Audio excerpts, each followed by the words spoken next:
दोस्तों, अगर आप भी सूर्या और रिंकू को खतरनाक खिलाड़ी मानते हैं तो इस वीडियो को लाइक जरूर कीजिएगा। दोस्तों, दूसरे टी20 में अफ्रीका की कातिलाना गेंदबाजी का मुंह तोड़ जवाब देते हुए सूर्या और तिलक ने अपने बल्ले से ऐसा तहलका मचाया, अफ्रीका में ही टीम इंडिया के नाम का झंडा गाड़ दिया। तो आखिर कैसे अफ्रीका ने अपनी लाजवाब गेंदबाजी से भारतीय टीम की कमर तो तोड़ी ही, लेकिन फिर भी टीम इंडिया की बैकबोन बने सूर्या, तिलक, रिंकू के साथ मिलकर भारतीय बल्लेबाजों ने अपनी खतरनाक बल्लेबाजी के दम पर नया इतिहास लिख दिया। कैसे उन्होंने 20 ओवर में ही अफ्रीका को गेम से बाहर फेंक दिया, कितने रन बनाए टीम इंडिया ने, गेंद और बल्ले के बीच हुए जबरदस्त घमासान की पूरी हाईलाइट हम आपको जरूर दिखाएंगे। लेकिन उससे पहले आपको क्या लगता है, सूर्या, तिलक और डेविड मिलर में कौन सबसे खतरनाक टी20 बल्लेबाज है? कमेंट में जरूर बताइए। दोस्तों, अफ्रीका में अपने नाम का झंडा गाड़ने गई टीम इंडिया की शुरुआत तो जबरदस्त बिल्कुल भी नहीं हुई। पहला टी20 मुकाबला तो बारिश की भेंट चढ़ गया था, जिसके बाद सांस थाम कर दूसरे टी20 मुकाबले के लिए team India Saint George Park stadium पहुंची, जहां सभी प्रार्थना कर रहे थे कि इस मुकाबले में बारिश ना हो, और उन दुआओं का असर भी हुआ। मौसम साफ रहा, इसी के चलते ठीक समय पर टॉस के लिए सिक्का भी उछाल दिया गया, जहां टॉस के बॉस अफ्रीका के कप्तान एडन मार्क्रम बने और उन्होंने मेहमान टीम इंडिया को मेहमान नवाजी के लिए पहले बल्लेबाजी करने का न्योता दे दिया। भारत का युवा दिल अपनी प्रतिभा को दिखाने के लिए एक मौका ही ढूंढ रहा था। अपने बल्ले से गदर मचाने के इरादे से एक नई ओपनिंग जोड़ी यशस्वी जायसवाल के साथ शुभमन गिल को मैदान में बल्ले से तबाही मचाने के लिए उतार दिया गया। इन दोनों के कंधों पर टीम इंडिया को जबरदस्त शुरुआत दिलाने की जिम्मेदारी थी, लेकिन अफ्रीका की उछालदार पिच पर इस कदर टीम इंडिया स्ट्रगल करेगी ये किसी ने सोचा नहीं था। पहला ओवर लेकर आए मार्को यानसेन की तीसरी ही गेंद पर यशस्वी जायसवाल बड़ा शॉट खेलने के प्रयास में फील्डर को अपना कैच थमा बैठे। बिना खाता खोले ही यशस्वी जायसवाल पवेलियन लौट गए थे और इसी के साथ टीम इंडिया को पहले ओवर में ही बहुत बड़ा झटका लगा। पूरे स्टेडियम में अभी से सन्नाटा हो गया था। यशस्वी के आउट होने के बाद तिलक वर्मा मैदान में मोर्चा संभालने आ चुके थे। पहले ओवर में टीम इंडिया बड़ी मुश्किल से केवल 3 रन बना पाई थी। अब इन दोनों के कंधों पर भारतीय टीम को मजबूत स्थिति में पहुंचाने की जिम्मेदारी आन पड़ी थी। अफ्रीकी गेंदबाज तो गेंद नहीं बल्कि आग के गोले बरसा रहे थे। दोनों बल्लेबाजों को गेंद का संपर्क बल्ले से करने में भी काफी स्ट्रगल करना पड़ रहा था। टीम इंडिया के सिर पर संकट के बादल छाए हुए थे और दोस्तों, गरीबी में आटा गीला। दूसरे ओवर की आखिरी गेंद पर लेजार्ड विलियमसन ने शुभमन गिल को भी अपने जाल में फंसा लिया। उनकी कातिलाना गेंद को खेल पाने में गिल पूरी तरीके से नाकामयाब रहे और बैट को छकाते हुए उनके पैर पर गेंद सीधा जाकर लगती है, जिस पर अंपायर की उंगली खड़ी हो गई और वो बिना खाता खोले पवेलियन की शोभा बढ़ाने लौट गए। टीम इंडिया ने अपने दोनों ओपनरों को केवल 6 रनों पर गंवा दिया था। भारतीय टीम पूरी तरीके से दलदल में थी, यहाँ तक कि अब खुद कप्तान सूर्य कुमार यादव को अपनी टीम की लाज बचाने मैदान में उतरना पड़ा था। 2 ओवर में ही अफ्रीका ने बता दिया था कि वो भारतीय टीम को कहीं का नहीं छोड़ने वाले हैं। लेकिन दोस्तों, तिलक वर्मा की आंखों में अंगार थे। तीसरे ओवर की पहली ही गेंद पर उन्होंने मार्को यानसेन का स्वागत छक्के के साथ किया और अपने इरादे जाहिर कर दिए थे। तो दूसरी ही गेंद पर उन्होंने मैदान को चीरते हुए करारा चौका लगाया और अफ्रीका को मुंह तोड़ जवाब दिया। गेंद और बल्ले के बीच कांटे का मुकाबला शुरू हो चुका था। अफ्रीका के दिए गए झटकों का ये बल्लेबाज परफेक्ट अंदाज में रिप्लाई देने के लिए तैयार था। ओवर की आखिरी गेंद पर चौका जड़ने के साथ मिले 9 बॉल को भी उन्होंने चौके के लिए मारकर इस ओवर में कुल 19 रन बटोरे और टीम इंडिया को 3 ओवरों में 25 रनों तक पहुंचा दिया। उनकी जबरदस्त बल्लेबाजी ने टीम इंडिया को मुकाबले में वापस लाकर खड़ा कर दिया था। दूसरी तरफ कप्तान सूर्या ने कवर को चीरते हुए खूबसूरत कवर ड्राइव से चौका जड़कर अपना खाता खोला। तो ओवर की चौथी गेंद पर भी अपने शुपला शॉट से सूर्या ने ऐसा छक्का बटोरा जिसने हर किसी को हैरत में डाल दिया था। कप्तान सूर्या तो अफ्रीका को दिन में तारे दिखाई दिए थे, यहाँ तक कि अब तो उनके सामने हर गेंदबाज बेबस नजर आ रहा था। 5वें ओवर में भी उन्होंने अपनी खौफनाक बल्लेबाजी जारी रखी। उसका नतीजा था कि 5 ओवर में ही टीम इंडिया 53 रनों तक पहुंच चुकी थी, क्योंकि इस ओवर में भी सूर्या ने चौके छक्कों की झड़ी लगा दी थी। अफ्रीकी गेंदबाजों के तो अभी से पसीने छूटने शुरू हो चुके थे, क्योंकि सूर्या रुकने का नाम नहीं ले रहे थे। दोनों छोरों से अफ्रीकी गेंदबाजों की खूब कुटाई हो रही थी। देखते ही देखते दोनों खिलाड़ियों ने अर्धशतकीय पार्टनरशिप को भी अंजाम दे दिया था। लेकिन पार्टनरशिप बनते ही तिलक वर्मा जल्दीबाजी कर बैठे। 5वां ओवर लेकर आए जेराल्ड कुएचो की 5वीं गेंद पर तिलक वर्मा बाउंड्री पर फील्डर को अपना आसान सा कैच थमाकर पवेलियन चले गए और उनके रूप में टीम इंडिया को तीसरा झटका लगता है। तिलक 20 गेंदों पर 29 रनों का योगदान दे पाए थे और उनके आउट होने के बाद अब रिंकू सिंह मैदान में कदम रख चुके थे, जिन्होंने आते ही शानदार स्ट्रेट ड्राइव से चौका बटोरा और अपने बल्ले का जादू दिखाना शुरू किया। 6 ओवर में भारतीय टीम ने 59 रन बना लिए थे और जिस अंदाज में भारतीय टीम की बल्लेबाजी चल रही थी उसे देखकर लग रहा था कि टीम इंडिया आसानी से 170 रनों तक का स्कोर बनाकर अफ्रीका के खिलाफ ये मुकाबला जीतने का दम रख सकती है। वैसे दोस्तों, आपको क्या लगता है, कौन बनेगा इस मुकाबले में man of the match? Comment में जरूर बताइए।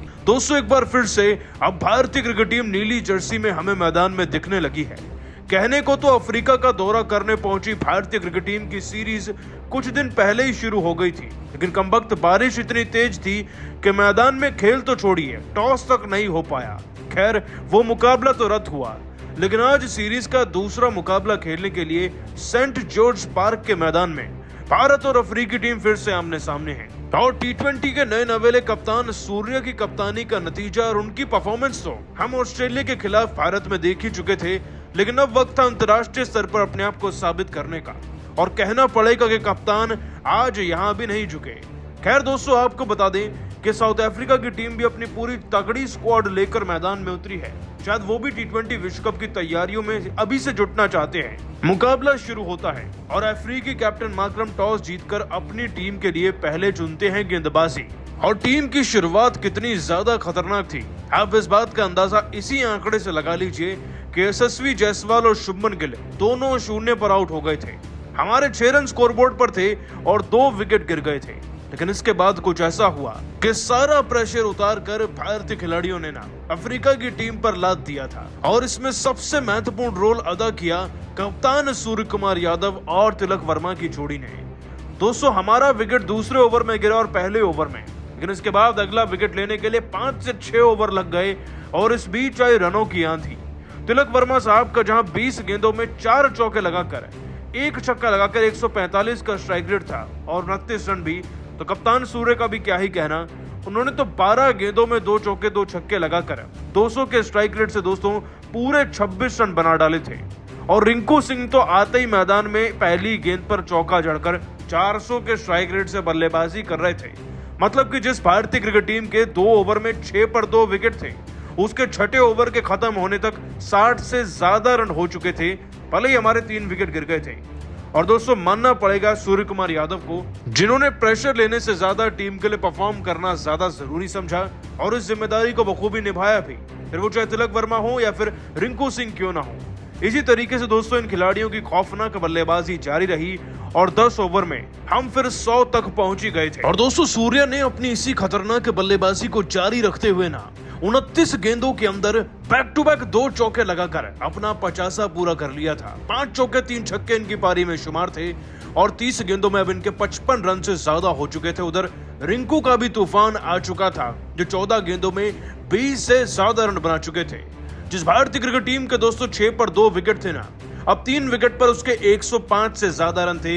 इन दोनों की बदौलत आप सभी सूर्या और रिंकू की इस खतरनाक पारी को 10 में से कितने नंबर देंगे, नीचे कमेंट कीजिएगा। दोस्तों, जैसा कि आपको पता है, भारत और साउथ अफ्रीका के बीच 3 मैच की टी20 सीरीज खेली जा रही है, जिसके पहले टी20 मैच में डरबन के मैदान पर भारतीय टीम ने जीत दर्ज करने का प्रयास किया, लेकिन बारिश ने टॉस भी नहीं होने दिया और मैच को बिना टॉस के रद्द करना पड़ा। इसके बाद अब भारतीय टीम साउथ अफ्रीका के खिलाफ दूसरा टी20 मैच खेलने के लिए तैयारी में लग चुकी है। आपको बता दें, भारत और साउथ अफ्रीका के बीच दूसरा टी20 मैच 12 दिसंबर को Saint George Park cricket stadium पर खेला जाने वाला है, जिसके लिए दोनों टीम तैयारी में लग चुकी है। ऐसे में तैयारी को मजबूत करने के लिए भारतीय टीम ने साउथ अफ्रीका से एक अभ्यास मैच खेला और इस मैच में भारतीय टीम के कप्तान सूर्य कुमार यादव ने टॉस जीतकर पहले बल्लेबाजी करने का फैसला किया, जहां पर पहले बल्लेबाजी करते हुए शुभमन गिल, सूर्य कुमार यादव और रिंकू सिंह ने मैदान के चारों तरफ छक्के और चौकों की बारिश कर स्टेडियम में हड़कंप मचा दिया। दरअसल सबसे पहले पारी की शुरुआत करने के लिए आए शुभमन गिल ने ऋतुराज गायकवाड़ के साथ मिलकर टीम को संभाला, लेकिन ऋतुराज गायकवाड़ पहले ही ओवर में 2 रन बनाकर पवेलियन को लौट गए और दूसरी तरफ से बल्लेबाजी कर रहे शुभमन गिल ने तूफानी बल्लेबाजी करते हुए 25 गेंद पर अपना अर्धशतक पूरा किया और 30 गेंद पर 62 रन बनाने के बाद एलबीडब्ल्यू केशव महाराज की गेंद पर होकर पवेलियन को लौट गए। इसके बाद बल्लेबाजी करने के लिए श्रेयस अय्यर आए, जो 2 रन बनाकर आउट हुए, लेकिन उसके बाद कप्तान सूर्य कुमार यादव ने टीम को संभाला और इस दौरान कप्तान सूर्य कुमार यादव ने तूफानी बल्लेबाजी करते हुए मात्र 20 गेंद के अंदर अपना अर्धशतक पूरा कर लिया और 25 गेंद पर 67 रन बनाने के बाद रन आउट होकर पवेलियन को लौट गया। और इसके बाद बैटिंग करने के लिए रिंकू सिंह आए, जिन्होंने तूफानी बल्लेबाजी करते हुए अपना अर्धशतक मात्र 18 गेंद के अंदर पूरा कर लिया। हालांकि अर्धशतक लगाने के थोड़ी देर बाद उन्होंने शतक लगाने का प्रयास भी किया, लेकिन 25 गेंद पर 78 रन की पारी खेलने के बाद इन्होंने विकेट कीपर के हाथों कैच आउट होकर अपना विकेट लुंगी की गेंद पर दे दिया, जिसके चलते भारतीय टीम ने 240 रन 5 विकेट के नुकसान पर 20 ओवर में बना दिया। हालांकि लक्ष्य का पीछा करने के लिए आई साउथ अफ्रीका की टीम को भारतीय गेंदबाजों ने काफी ज्यादा परेशान किया, जहां पहले ओवर में मोहम्मद सिराज ने 2 बड़े विकेट लिए, लेकिन दूसरी तरफ से बेहतरीन गेंदबाजी कर रहे अर्शदीप सिंह ने 1 ओवर के अंदर 3 विकेट लेकर साउथ अफ्रीका की कमर ही तोड़ दी, जहां पर उन्होंने कप्तान मार्करम के बाद हेनरी क्लासन और डेविड मिलर को पवेलियन का रास्ता दिखाया। इतना ही नहीं, उन्होंने जाते जाते अंतिम ओवर के अंदर अपने अंतिम बल्लेबाज लुंगी को 2 रन पर एलबीडब्ल्यू आउट किया और 4 विकेट लेकर साउथ अफ्रीका को 140 रन पर ऑल आउट कर मैच को जीता। तो दोस्तों आपको क्या लगता है साउथ अफ्रीका के खिलाफ दूसरे टी20 मैच में भारतीय टीम को जीत मिल पाएगी या नहीं? अपनी राय में नीचे कमेंट बॉक्स में जरूर बताइए। लेकिन मैच के शुरू होने से पहले अभ्यास मैच खेला गया, जिसमें भारतीय टीम की तरफ से रिंकू सिंह ने मैदान के चारों तरफ छक्के और चौकों की बारिश करते हुए तहलका मचा दिया। आपको बता दें इस मैच में भारतीय टीम ने टॉस जीतकर पहले बल्लेबाजी करने का फैसला किया, लेकिन 15 रनों के स्कोर पर पावर प्ले के अंदर भारत ने 4 विकेट गंवा दिए थे। इसके बाद रिंकू सिंह ने टीम को संभाल लिया और सभी को अपना दीवाना भी बना लिया।